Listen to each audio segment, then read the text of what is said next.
Welcome to the motherfucking relay. We're covering today's top boxing news. Okay, we'll start with this. What the future might hold for Edgar Berlanga now that he's popped his cherry, suffered his first professional loss. He could return in February in Puerto Rico. Edgar Berlanga took a huge step up in level of opposition in his unanimous decision loss to Saul Canelo Alvarez this past Saturday in Vegas. But according to the fighter's promoter, Berlanga has moved into the mix with the other notable names at super middleweight. If you look at the division now, my question is, tell me a more valuable fighter or a bigger name at 168 besides Canelo. Matchroom's Eddie Hearn told Colm McGuigan of IFL TV, for me, it's Edgar Berlanga. You've got Jaime Munguia, you've got Caleb Plant, you've got Jermell Charlo, or Jamal, whichever one. You've got Diego Pacheco, but Edgar, after that performance, and his personality and his charisma as well, I think he's become a huge star, and I'm really excited about the future. He should be, because now that Edgar's popped his cherry, and he doesn't have an O to protect anymore, things can get interesting moving forward. How so? You notice Eddie Hearn's grassroots approach? That he wants to take Edgar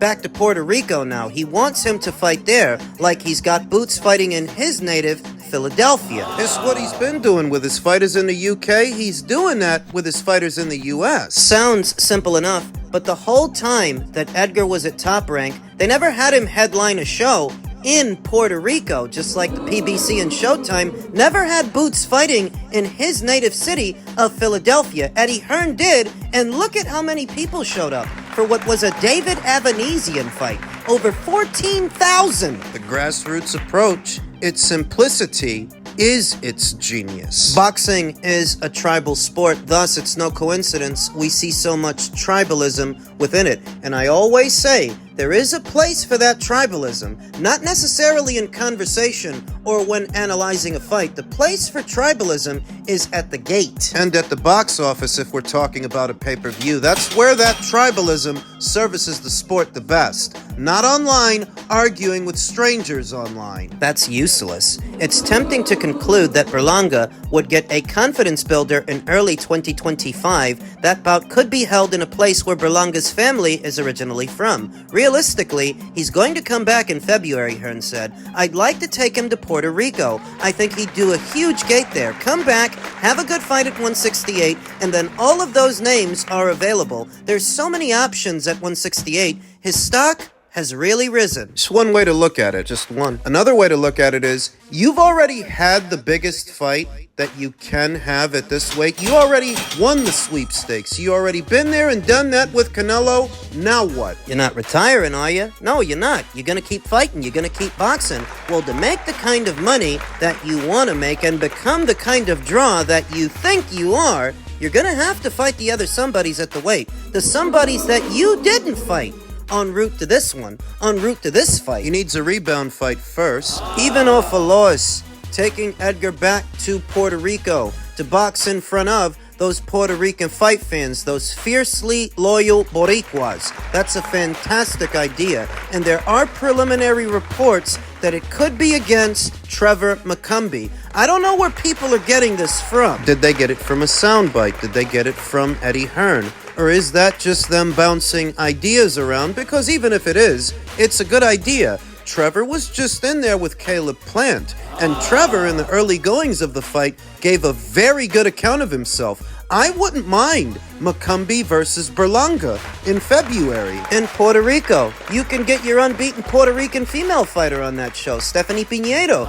She drew great crowd reactions with her fight on the undercard of Matias versus Paro. Get her on there. And make it a packaged deal to where Stephanie fights on either Subriel Matias's undercards or Edgar Berlanga's undercards, because there's a lot of value in a Puerto Rican fighter. Over to Edgar. For a long time now, Edgar has fancied himself a bigger draw than he actually is, at least in those moments. This is his opportunity to actually become the draw he thinks he is. All he's got to do is bounce back off this loss, and I think with Trevor McCumby, he can. I think he can beat Trevor McCumby in an interesting fight, because Trevor's a very wild, unorthodox kind of guy. Lots of spirit. Power, too. He's got power. He knocked Caleb Plant down where David Benavidez couldn't. Thought David's supposed to be the monster. Maybe Trevor's the Mexican monster.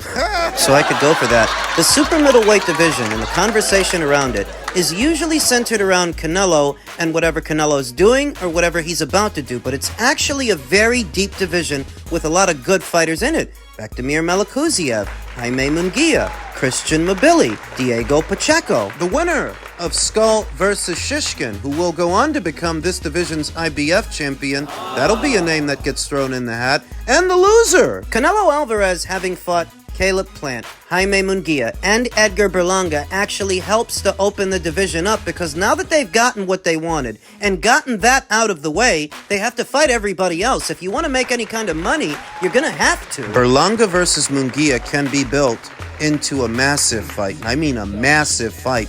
Because with Canelo, you knew that Canelo was going to win the fight, so it wasn't that intriguing. But with Jaime, it's a more even fight. Even if you think Jaime beats him, and he probably does, it's still a closer, more competitive fight than a Canelo fight, so it captures the imagination and sparks that interest, that tribal element between Mexican fight fans and Puerto Rican fight fans. That could be a major fight a year or 2 years from now. And how different things are when you don't have a proliferation of unbeaten fighters. These fighters have been beaten, but the division is that much more interesting for it. But he's gotten their cherry popped. There's no O to protect. The proliferation of unbeaten fighters heralds a division where fighters aren't fighting, like at welterweight. Unbeaten Eman Stanionis, unbeaten Brian Norman, unbeaten Jaron Ennis. You know the deal. In tandem with Canelo Alvarez vacating the IBF title, that further helps to open up this division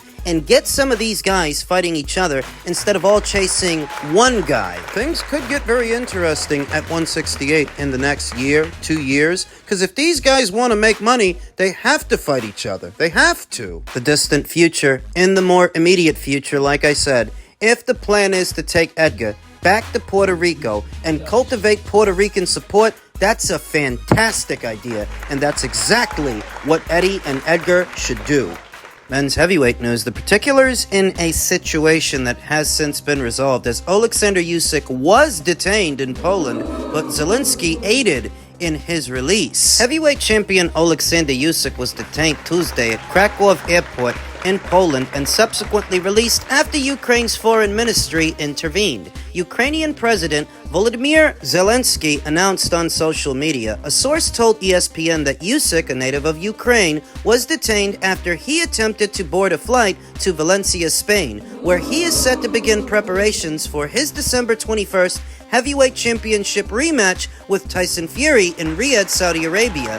Usyk and his trainer, Sergey Lapine, were denied boarding after an airline official determined they were not fit to travel, a source said. Usyk explained that they were simply exhausted from a nearly 14-hour travel day from Kiev and were fine to fly, according to a source. Between the language barrier and Usyk being adamant that they were not impaired in any way, he was detained. Usyk's wife, Katarina, was traveling with Usyk and Lapine. She posted a video on social media that showed Usyk being led away in handcuffs on the jet bridge. She said the matter was nothing criminal, a misunderstanding took place. Usyk wrote on social media, "It was quickly resolved thanks to all who were concerned. Thanks to the Ukrainian diplomats for the efficient support, and respect to Polish police for conducting their obligations with no regards to height, weight, reach, and regalia." What exactly made the police over there think that Usyk and his trainer were impaired? What, they were groggy? They were dragging their feet through the airport? What Specifically, and how does a simple misunderstanding turn into Usyk being detained, even if it was only for a short while, slapping the cuffs on the guy and leading him away? Did tempers flare? Was there a verbal exchange? Did the police officers feel at all threatened? I suppose it doesn't matter now. Zelensky wrote on social media that he spoke with Usyk after he was detained. His post included a photo of Usyk alongside the Ukrainian official. "I was disappointed by this attitude towards our citizen and champion," Zelensky wrote in his post. I instructed the Minister of Foreign Affairs in Ukraine, Andriy Sybiha, and the Minister of Internal Affairs of Ukraine, Igor Klimenko, to immediately look into all the details of the incident at Krakow Airport. Now everything is fine, our champion has been released, and he is no longer being detained. And so all's well that ends well, and training camp begins for the Fury rematch. A slight hiccup aside, what Usyk must prepare for now, and I'm sure he's fully aware, is a more aggressive Tyson Fury that's going to want to get off to an earlier start, likely try to use his size, try to use what power he has. To step into his punches as opposed to hanging back for large spells like he did before, because Fury tried the defensive approach, moving lateral and putting punches out there, hoping to walk the smaller man into something. That didn't work. The next time out, he may go for the gusto, he may go for broke, and go for the knockout, figuring that's his best bet. You can't outbox this guy, so maybe you can outmuscle him. Try to. I think Usyk knows that. I think Usyk is ready for just such an eventuality, whether Tyson Fury decides to box or Tyson Fury decides to brawl. I think they're ready for any and every version of Tyson Fury that shows up. Usyk's 37, a year or so older than Tyson Fury, but he's taken care of himself over the years in all the ways that Tyson Fury hasn't. We've talked about that. We've talked about how this is an immediate rematch with no fights in the interim, no fights in between. Fury's been in plenty of rematch situations, but he was afforded the chance to have other fights in between. This time, he's going right back in there with this guy, and that doesn't afford him a lot of time to come up with a new strategy. Not while he's pressed for time, and he has to work within that time constraint. I don't imagine he's feeling all that confident. His uncharacteristic silence, the normally boisterous and jovial Tyson Fury, we don't hear that much from him these days. Now, some might interpret that as Tyson Fury being focused on winning the rematch. I interpret that as Fury being humbled. You're bigger than this guy, you're supposed to be stronger, and you're younger, and that wasn't enough. You can't trash talk him now. You spent the entire build-up talking about how easy it was gonna be, how you were gonna run over him, the little rabbit. You can try to put on a brave face, put your silver tongue to good use, try to convince people that you can win this thing. The heavyweight division is full of surprises, but I'm not expecting any when these two guys meet again. I've got Usyk beating him, except this time, I think he stops him, because the same way Fury can learn from the first fight, so can Usyk. What did I tell you the first time? There's nothing Fury does better than Usyk. He's just bigger. But that don't mean better. Elsewhere in the heavyweight division ahead of this weekend's mega match, Daniel Dubois wants Anthony Joshua's keys to the kingdom, revealing that Daniel is the reigning champion going in, the reigning defending champion, but he still views Anthony Joshua as the king. He still views Anthony Joshua as the man. Dubois will pay little attention to the pre-fight pageantry. The 27-year-old may be defending a title, but he knows he can gain much more by taking Anthony Joshua's prized scalp when the Londoners meet at Wembley Stadium. I think he's the main man up there, the main guy who's holding all the keys, Dubois told DAZN. He's got the crown and the keys to everything you could ever imagine, so I need to go out there and take it from him. It's no less than what I expect to hear from a Don Charles fighter, and for what it's worth, I think it's been good having Don Charles in his corner. It has made him better. I expect Daniel's approach to be the same way it sounds. I think he's going to come in hard and fast and try to knock Anthony Joshua out.